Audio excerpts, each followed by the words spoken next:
մտել ենք Բելարուսի, ասում եմ չի լինի, ասում ենք դե լավ դե հիմա եկել ենք, ես կոմպյուտերը, ես բերը, ես պեջը։ Սկիզբը այս սաղ պատմության։ Մեր նպատակն է, որի շուրջ մենք աշխատում ենք, որ մեր ընկերությունը եւ մեր սպասարկումը առանձնանա հենց այդ իր բարի կամքի դրսևորումով։ Հայաստան-Սփյուռք կապը ապահովելու սկզբունքն է փաստորեն եղել ու մինչև հիմա հավատարիմ եք։ Ասենք Թուրքիայում մեքենան կանգնացրել է թուրք մաքսավոր ինչ-որ խնդիր ունի, մաքսիմում երկրորդ օրը հաստատ ինչ-որ մեկը մեզանից պարտադիր այդ բեռի գլխին կանգնացա։ Տորթի կտորները ոնց են բաժանվելու, թե տորթի վրա ում ընկերության անունն է գրված լինելու։ Դուք մի բան գնում եք, չգիտեմ, Amazon-ից, դա մաքսայինով հայտարարագրվում է, գալիս է մաքսայինով ձևակերպում դուրս է գալի, բայց դե դուք դրանից ոչ մի բան տեղյակ չեք լինում։ Հասկանում եմ, որ տեխնոլոգիաները զարգացել են, որ պրոցեսներ պետք է ավելի հեշտացած լինեն։ Ինչ-որ մեկը ասում է, ես բեռնափոխադրումով եմ զբաղվում, ինտերնետով ինչ-որ մեկին է գտնում, որ պահեստային ծառայություն է մատուցում։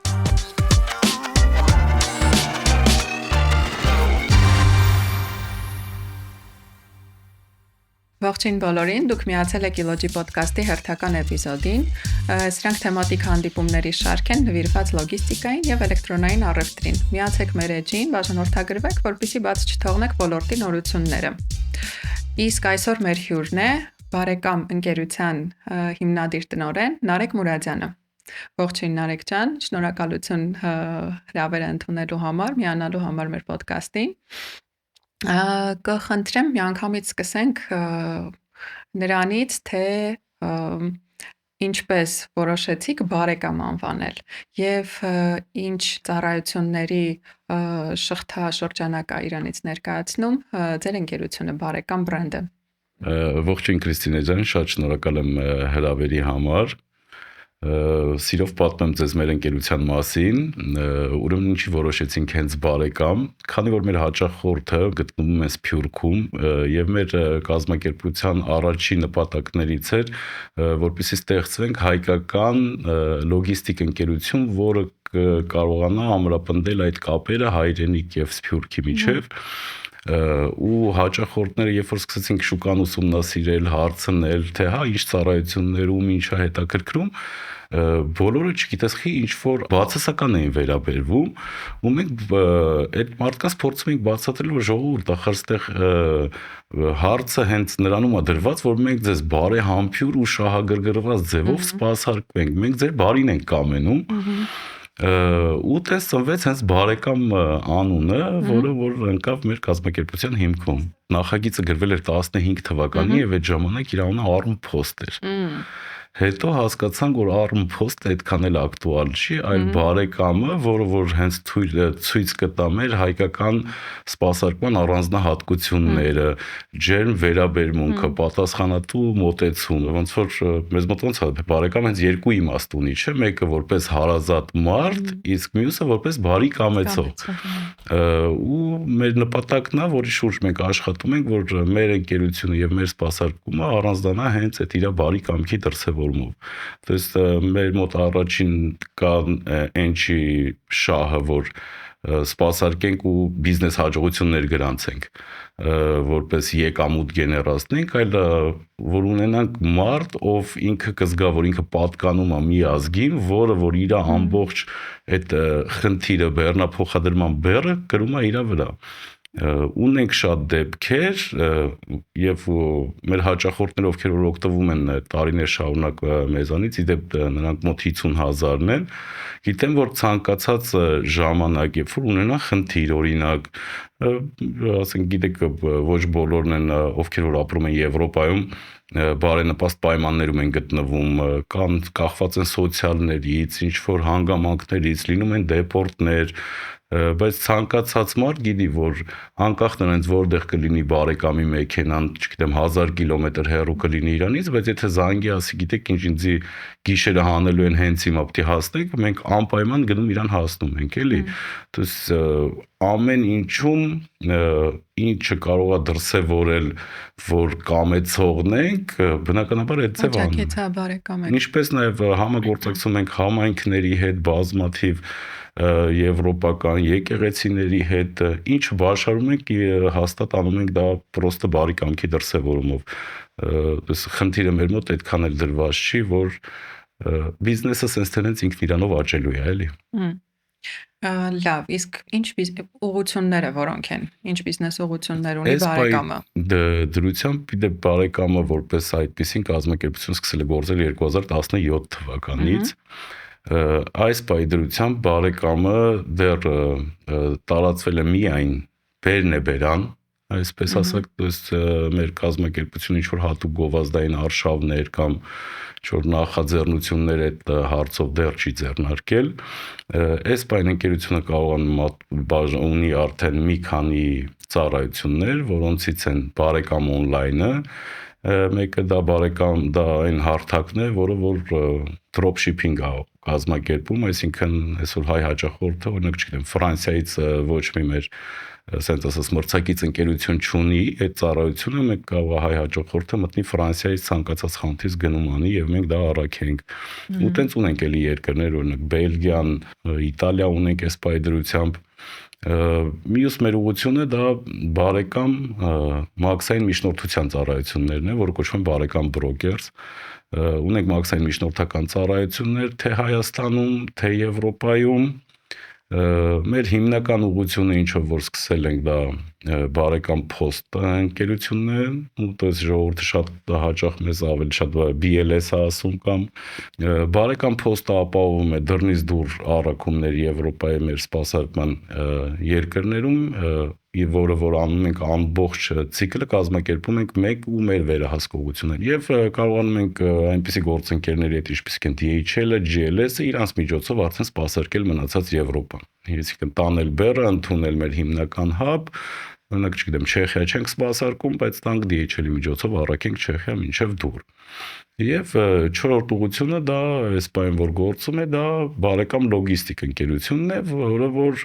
զբաղվում է ցանկացած տեսակի բեռների տեղափոխմամբ, այսինքն կլինի դա օդ, ջուր, ցամաք, ցանկացած ուղղություն, ցանկացած երկիր, այդ ամբողջ հիմնական process-ը կազմակերպված է գործընկերներով։ Արդեն ոչ մեր ուղակներով, որտեղ բնականաբար մեր հիմնական սպասարկման տիրույթներն այդտեղ մենք ենք անում, իսկ մնացած երկրները գործընկերներով, սկսած պահեստային ծառայություններ, վերափաթեթավորում, բարձում, տրանսպորտ, մի խոսքով ամբողջ սպեկտրը ընդգրկում է բարեկամ լոգիստիկը։ Հրաշալի։ Հիմա ինձ կհետաքրքրի սկիզբը այս սաղ պատմության, ոնց է եղել հետաքրքրությունը հայտնվել հենց այս ոլորտում, մի փոքր այսպես հետ գնանք, որտեղից այսքան ճյուղավորված հենց լոգիստիկային հարող Սկիզբը շատ մի քիչ բիզնես ավելի կառուցեցիք էլի։ հետաքրքիր կապ չուներ իրականում բեռնափոխադրման հետ, ավելի շատ ուղղված էր ուղևորափոխադրումներին, այդ ժամանակ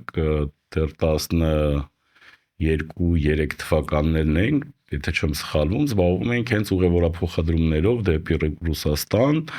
ու այդպես խոսակցությունների ընթացքում միտք ծնվեց, որպեսզի կազմակերպենք նաև նույն ուղևորափոխադրումը դեպի Ֆրանսիայի Մարսել քաղաք։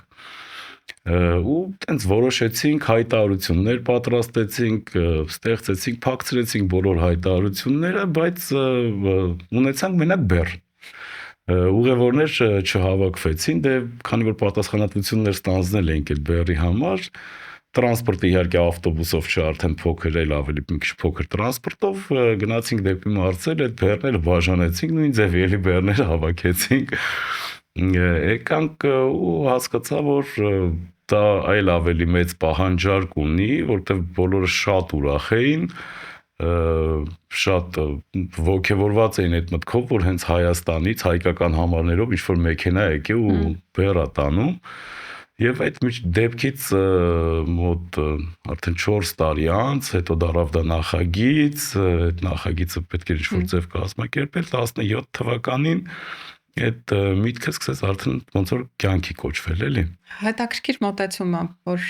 Հայաստան-Սփյուռք կապը ապահովելու բանն է, սկզբունքն է փաստորեն եղել ու մինչև հիմա հավատարիմ եք մնում այդ Այո, սկզբունքին։ հավատարիմ ենք ու չենք էլ դավաճանելու։ Սենց ձեզ ասեմ, Կրիստինե ջան, երբ որ ստեղծում ենք ստրուկտուրան, մեր թիմը ընդհանուր բոլորս համարյա մեծ մասը ինժեներներ ենք, ու կառուցում ենք այդ ստրուկտուրան, երբ որ ստրուկտուրան պատրաստ կլինի,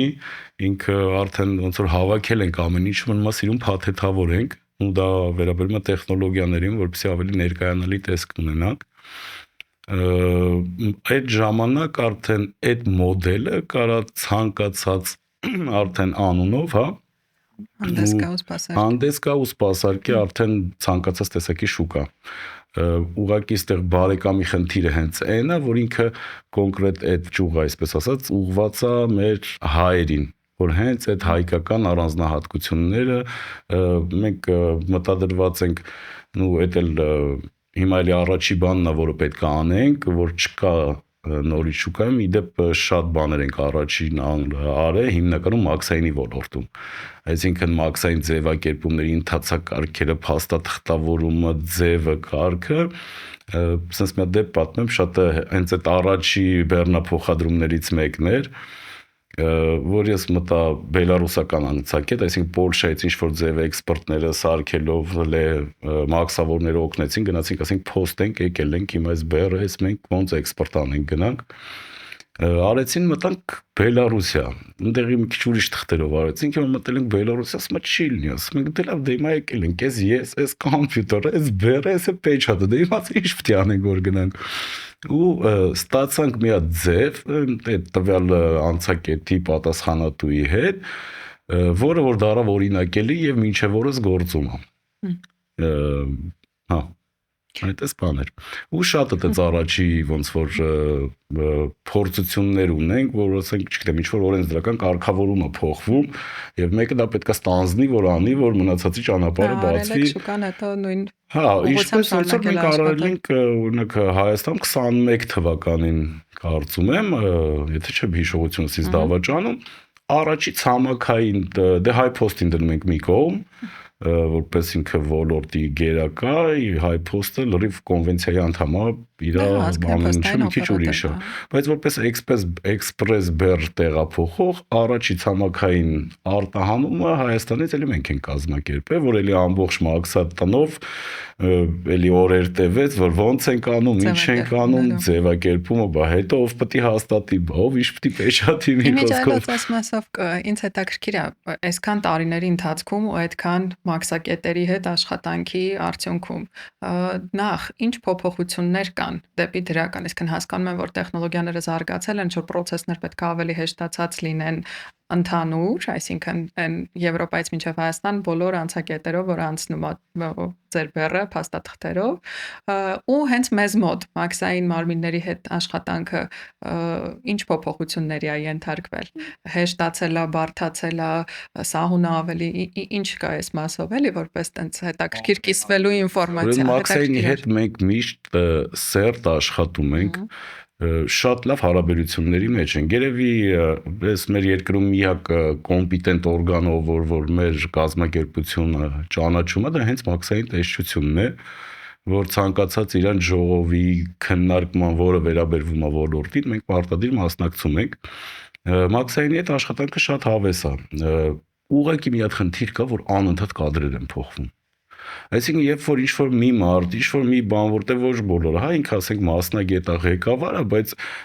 մենք ավելի սպეციფიკացված ենք հենց այդ էքսպրես բեռների ֆիզ անձանց փոխադրումների մեջ։ Ու երբ որ այդ մարդը արդեն ընկնում է հունի, դուք խնդիրները իրար լուծելու ձևերը գտնում եք, բան մեկ է, հոպ, գալիս է մի հատ ուրիշ մարդ։ Այդ ուրիշ մարդը սկսում է մինչև էլի նորից ծանոթանում է ձեր հետ, չգիտես, միշտ բոլորը վատն են տենում։ Անընդհատ ինչ-որ մի ինվրոսմես ստեսի մեզի որդ է ուզում գցի, էլի, ու այդ զրոն սենց հագալ, բայց արդեն հարմարվել ենք, տենց բան չունենք, քանի որ մենք էլ ունենք հստակ գիտելիքներ, այսինքն մեր թիմը նայեք ոնց է, մենք օրինակ մեկ անձամբ ես վերջերս ստացել եմ նաև մաքսային միջնորդի սերտիֆիկատ, եթե ինչ-որ մի բան չգիտենք, հենց մեզանից մեկը գնում է դա 0-ից սովորում է, ու որ ծառայությունը մատուցենք, այսինքն չենք ընտրում դրսից կադր, ինչ-որ մի մարդ, որ գա, այտենց ինքը ամեն ինչ գիտի, գա սկսի մի քիչ մեզ սովորացնել, ոչ, մենք բոլորս ունենք փառք Աստծո այդ ունակությունները, սովորում ենք, կրթվում ենք, գնում ենք, որպեսզի երբ որ չգիտեմ, ասենք Թուրքիայում մեքենան կանգնացրել է թուրք մաքսավոր ինչ-որ խնդիր ունի, այդ խնդիրը կարողանանք լուծենք։ Ինչ որ չերեզով չէ, իդեպ եւ թե մեր բնականաբար լիքը խնդիրներ են լինում, այս գործը առանց խնդիրների, առանց մաքսատների հետ աշխատելու չի լինում, մենք մաքսիմում երկրորդ օրը հաստատ ինչ որ մեկը մեզանից պարտադիր այդ բեռի գլխին կանգնածա, կապ չունի դա որ անցակետը կլինի, որ մաքսատունը կլինի, դες մենք մեր բեռը մենակ չենք թողում, էլի։ Դե հա, ու եթե համապատասխան գիտելիքները կան, ինֆորմացիան կա, Դե հիմա փառքաստու ինտերնետն էլ կա, ցանկացած ինֆորմացիա շատ ավելի հեշտ ու արագ ես կարող ստանաս ու ավելի հեշտ է լինում այդ բանակցությունը, Իսկ թիմը մեծ է, ձեր Նարեկ ջան։ Թիմը այս բային ընդհանուր առմամբ մոտ 30 հոգի ենք, տեղստեղ թե դրսում։ Արտերկրում։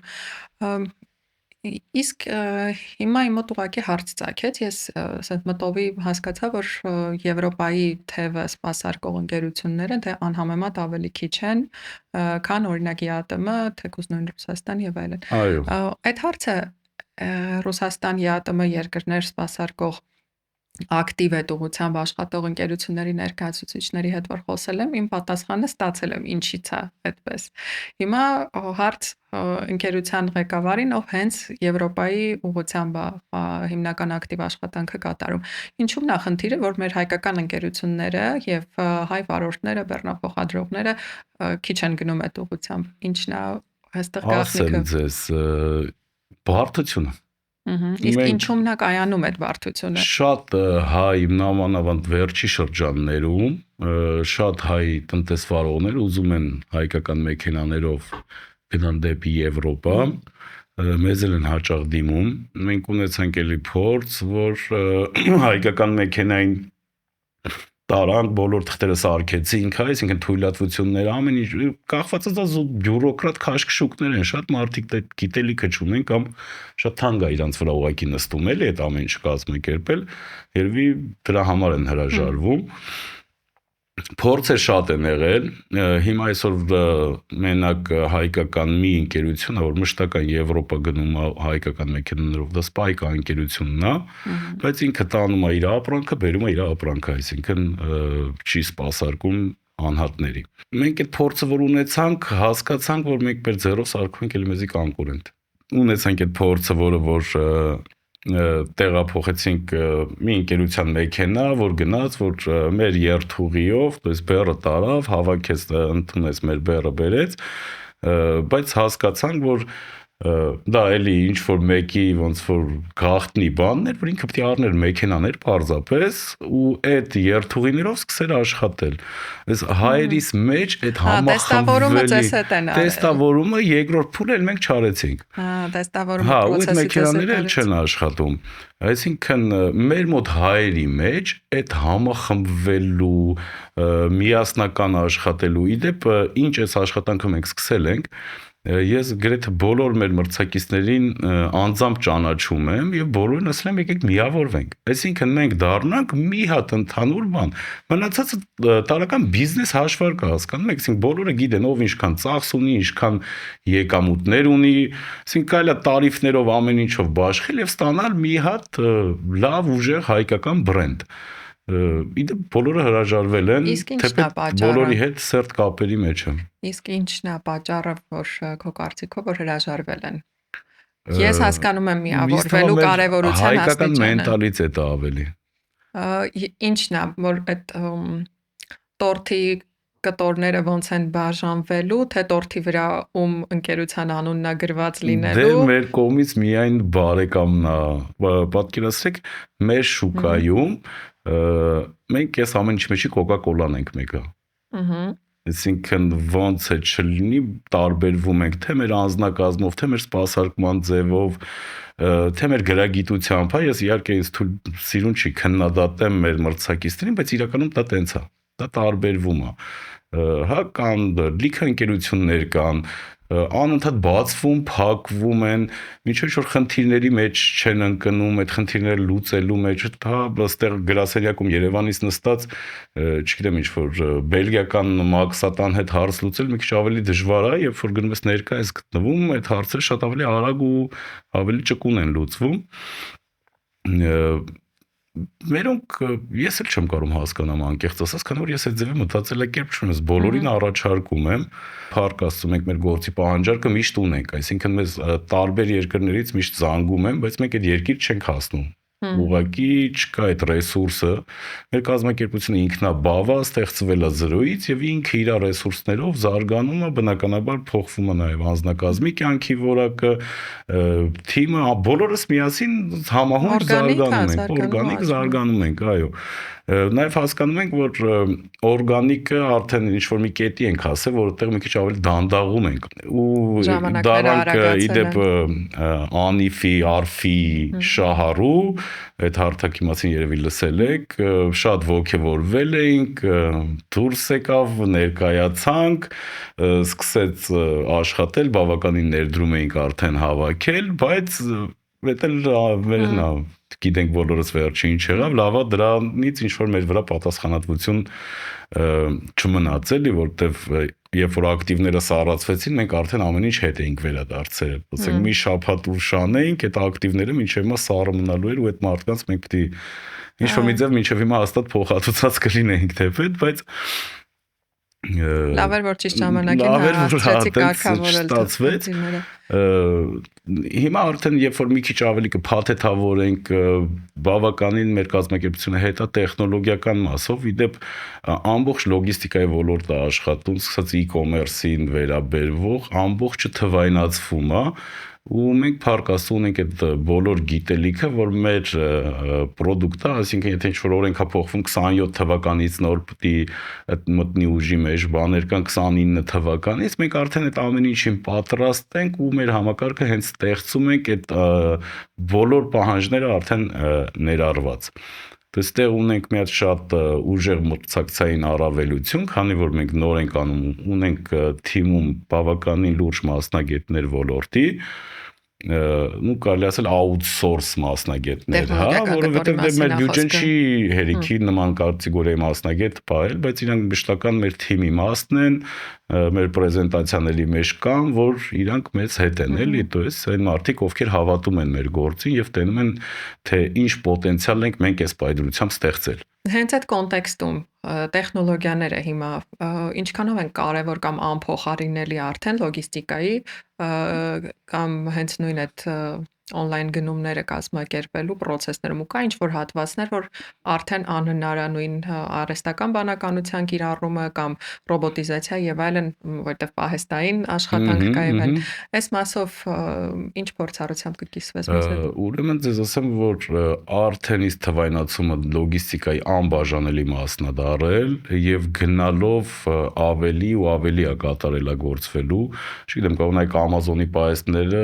ռոբոտներն են արդեն կառավարում լիքը բաներ, սկսած մինչև հասցնում են մեկ բեռնատարին ամբողջ process-ները,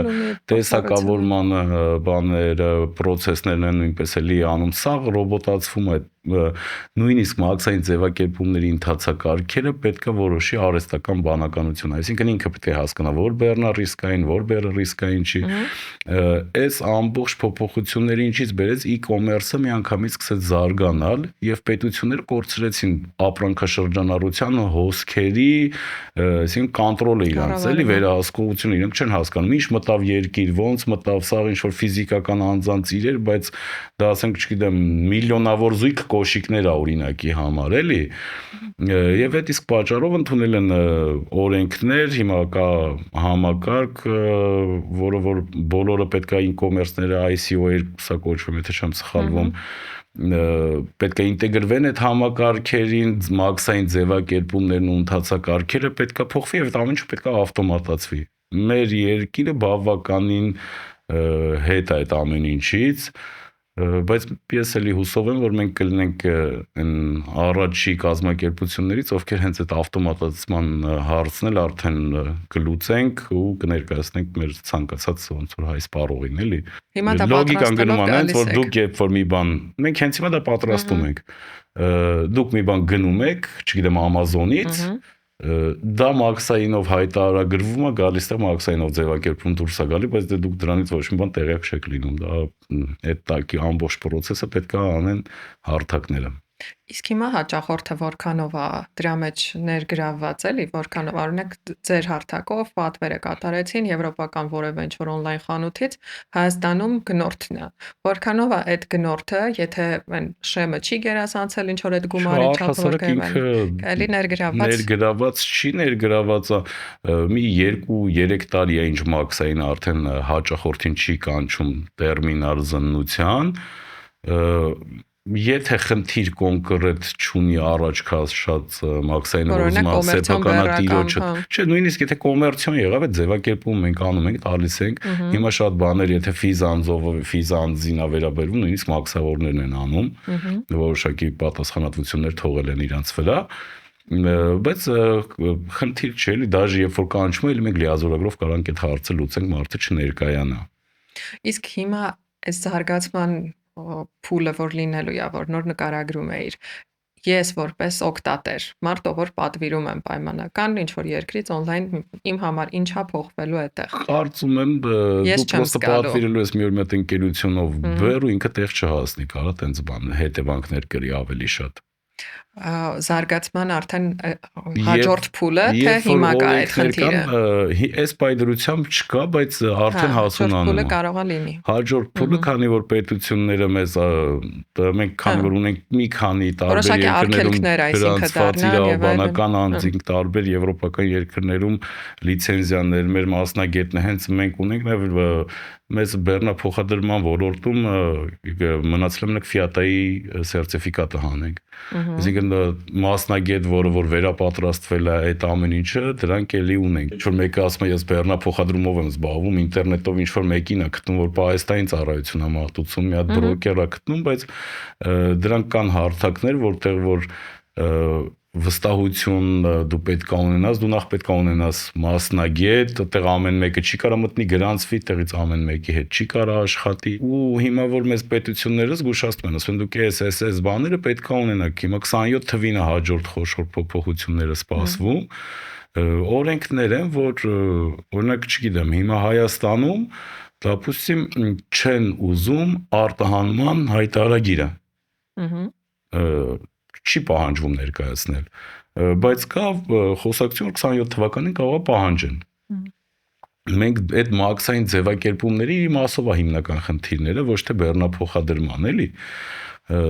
То есть ինձ թվում է կարող է ինչ-որ մի կետ գա, որ պրոստը կազմակերպություններ չկարողանան այդ արտահանման հայտարարագրերը տան։ Ես մեր խոսակցության սկզբում ակնարկեցի, որ մենք բելարուսական այդ մոդելով որ հաստատեցինք, դա չէ մեր մի խոսքով մաքսային ամենաբարձր մարմինները հաստատեցին, որ սա օքեյ է, աշխատում եք, նորմալ է, շատ լավ ձև է, հիմա պետք է խմբավորենք, կոդեր դնենք այդ փոփոխություններն ու GIZ-ի էլի այդ համաժողովի շրջանակներում այդ ամենի մասին խոսվում է,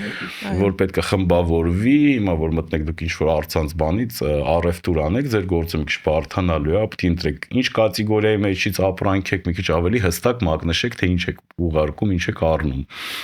Ու այդտեղ այդ էքսպորտնի հայտարարագրի խնդիրն է առաջ գալու, մենք դա համարում ենք այսպես արդեն այս երկրորդ փուլն ենք արել, բայց դա դեռ չենք հրապարակում, չենք ցույց տալի, որովհետև դա մեր ոնց որ մրցակցային առավելությունն է։ Ես զուտ շուկային ծանոթ լինելով գիտեմ, որ դեռևս ոչ մեկ նման հայտարարագրեր չի ներկայացնում։ Ես ընդհանուր պատկերացրեցի այս մեր ամբողջ հասկացա զարդեն ասեն աշխատում է ու պրոստը սաղի բերը մնա չընդունեն, չկարողան դուրս գան կամ մի հատ դուրս գան, հետո էլ չկարողան։ Ավելի կառավարելի է process-ը դառնում։ Ես մեր խոսակցության ընթացքում ինձ համար հասկացա մրցակցային առավելությունները բարեկամի, որովհետև ամբողջ խոսակցության ընթացքում այդ բոլոր ակնարկները կային, որոնք են այդ մրցակցային առավելությունները։ Դրա համար հիմա առանձին այդ հարցը չեմ տար, դե վստահ եմ, որ ունկնդիրների համար էլ այդ հստակ եղավ այդ մոտեցումը, առնվազն այդ անհատականացված մոտեցումը, հոգատար մոտեցումը ձեր հաճախորդներին։ Հիմա ինձ ուրիշ բան է հետաքրքիր։ Այս բոլոր օղակները, որոնք որ մատակարարման շղթայի, որոնց մեջ որ դուք ներգրավված եք, որտեղ է ամենամեծ բարդությունը, այսինքն այս մաքսային կտորն է, որի մասին մենք խոսում ենք։ Հավանաբար ամենամեծը որտեղ է այն ամենամեծ խոչընդոտներին հանդիպում բարդությունը, իսկ լոգիստիկայի բարդությունը ձեր մոտ որն է։ Անցնելը։ սահմանում։ Հիմա փառք Աստծո, ասենք ստանդարտ մեր սովորական բեռները հանգիստ գնում գալիս են, բայց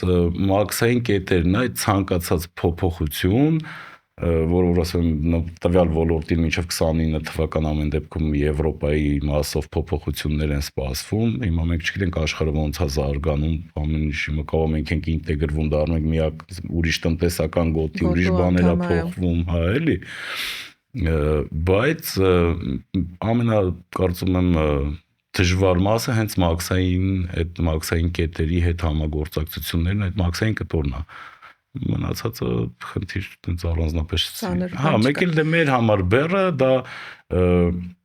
ծրագիրն է հենց։ Մի քիչ դժվար է տեխնոլոգիական կտորը, ոչ թե մենք չունենք գիտելիք, հա, ես ինքս կիբեռնետիկ եմ, ես նախագծել շատ լավ գիտեմ, բայց այդ իմ նախագիծը, որ ես փորձում բացատրեմ մեկին, որ ինքը ծրագրավորող է, այդ միտքը հաղորդելը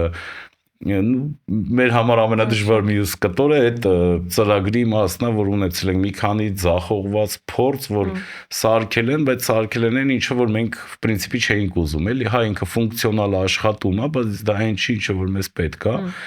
Իդեպ որ հենց իմ իկվադրությամբ բարեկամ on-line հարթակը հենց այդ օրն է, то есть ինքը գործում է, ֆունկցիոնալը սաղ աշխատում է, բայց մենք իրեն չենք տարածում, որովհետև մեր սրտով չի։ Երբ որ սա փաթեթավորենք մեր սրտով, իր հավելվածով բանով, հիմա արդեն երրորդ դուբլն ենք անում, սենց ասած, то есть տարիները տեղ կորում է, ժամանակը գնում է, ռեսուրսները վատնվում են, այդպես դժվարություններ ունենք, հա։ Հիմա երրորդ դուբլն է, որը որ արդեն որ ասում եմ թութու իդեալականի մոտիկա իր ճանապարհն է, որ ես չեմ հավատում, ես լավ է, սենց ասեմ էլի, ասենք որ չի պատկերացնում, որ կարա սենց էլ լինի։ Այստեղ երևի ամենակարևորն է նաև այն, որ երբ գործարկեք, գործարկման պահին ինքը լինի այնքան իդեալական ակտուալ, ինչքան հիմա նախագծվում է, այսինքն հասցնեք ճիշտ պահին իրան գործարկել։ Հասցնենք, նոր կներկայանանք, այսինքն նայեք, մենք միշտ սկզբից կարացել ենք, օրինակ չգիտեմ, խոշոր բեռներ տեղափոխել, բայց մենք մինչ օրս այտենց խոշոր բեռներ չենք տեղափոխում։ Հիմա մեզ մոտ, то есть ունենք պատվերներ, սպասարկում ենք, բայց մենք ինքներս որ ընկնենք դրա հետևից չենք անում։ Հիմա արդեն որոշել ենք, էլի դեպ շատ քիչ կազմակերպություններ կան եւ ռեգուլյար չի։ Մենք ռեգուլյար ունենալու ենք սկսած այս ամսվա վերջից հավաքական բեռնը փոխադրում դեպի Եվրոպա։ Էդի մենք միշտ ունենալու ենք սրանից հետո։ Ինչ այլոց այդ մասով ես մի հատ էլ հարց տամ, ուզում եմ հասկանամ արտահանողների հետ մեր աշխատում եք։ Տարիների ընթացքում պայմանական, եթե 10 տարվա կտրվածք վերցնենք, դեպի Եվրոպա արտահանման հայ արտադրանքի, հայ արտադրողի ծավալները մեծացել են, պահանջարկը բարձրացել է այդ մասով։ Նայեք, քանի որ մենք չենք աշխատում խոշոր արտադրողների հետ, մենք մենակ ֆիզիկական անձանց հետ ենք ավելի շատ աշխատում, կամ այն իրեր, որը ինչ-որ մի ֆիզիկական անձ է ձեռք բերել։ Պահանջարկը միշտ կա, նույնն է ու ավելանում է։ Այսինքն, այս տարական բաներ սկսած, չգիտեմ, դռներից, մեկ կողերս տենց դուր առնում, մեկը կահույք, նույն ինչ բերում ենք, համարյա նույն ձևի բաներ տանում ենք։ Այսինքն մեկը գալիս է հաստեղից իրեն, չգիտեմ, Եվրոպայում քիչ տարբերացված չի, այնց ինչ որ հատուկ փայլերով, սենց մարդիկ կան սիրում են, ինչ որ աթոռներ, սենց նախշերով, որ այնտեղ չկա։ Ստեղից ասենք արտահանում ենք։ Ցանկացած փաստաթղթավորման process-ում սկսած թույլատվականներ ձեռք բերելուց հաճախորդի հետ այդ ամեն ինչը մենք անում ենք։ Մենք մեր հիմնական խնդիրը, ասենք, չգիտեմ, խոշոր արտահանողները, ասենք, ջերմուկը կամ կոնյակները, բան, դե իրանք կլիենտներ ունեն, իրանք տրանսպորտնիկներ ունենք, մենք խոշորի հետ, ոնց որ նշեցի, նոր պիտի սկսենք աշխատել։ Այսինքն, երբ որ լայն մասաներին կներկայանանք, հետո գնանք խոշորներին։ Շատ լավ, Նարեկ ջան, շնորհակալ եմ շատ զրույցի համար, շատ հետաքրքիր էր։ Ես ինքս որոշ process-ներ հատկապես այդ մաքսային ընթացակարգերի մասին ուշի ուշով լսում էի, այսպես ասած, բայց ելի եմ ասում, պատրաստակամությունը մաքսայինի կողմից խնդիրներ լուծելու Մեն որ ասում եմ բարձր մակարդակի վրա է։ Այս վերջին շրջանում բավականին լսում եմ այդ մասին, հենց գործառնական process-ում գտնվող ընկերություններից, ղեկավարներից, որ մաքսային մարմինների հետ աշխատանքի process-ը բավականին սահուն է դարձել ու հարթ ու դրական է, ընդհանուր գնահատական է։ Այո, ինչի համար ես ինքս նաև էլի շատ ուրախ եմ, որովհետև ոնց հասկացանք հենց մեր զրույցից էլ այդ ամենաբարդ կտորներից է, որ նույն բեռը չկանգնի ինչ որ կետում։ Ես գիտեմ դեպքեր ու բոլորը վստահ եմ գիտեն դեպքեր, երբ բեռը շատ կարճ ժամանակում մտնում է տվյալ երկիր, վերցնենք Հայաստան, ու մաքսային մարմիններում օրինակ երկար մնում է տարբեր պատճառներով։ Դրա համար շատ ուրախ եմ իմանալ, որ հիմա այդ process-ները բավականին սահուն ու հարթ գնում են ու մաքսային մարմինների հետ մեր բեռնափոխադրող ընկերությունները կարողանում են բարենպաստ համագործակցություն ունենալ։ Ու մի կարևոր բան մաքսայինի մասով ելի կուզեմ ես ակնարկել, որ ցանկացած բան, որ մենք առաջարկում ենք, այս բան, այսինքն կա ինչ որ օրենքի բաց, որ այս մի հարցը չի լուծում, բայց դա շատ հեշտ կարելի է լուծել, ասենք այս ինչ փոփոխությունը անելով։ Ցանկացած առաջարկ իրանք ընդունում, քննարկում, ճիշտ է տարիներ տևի, բայց ամեն դեպքում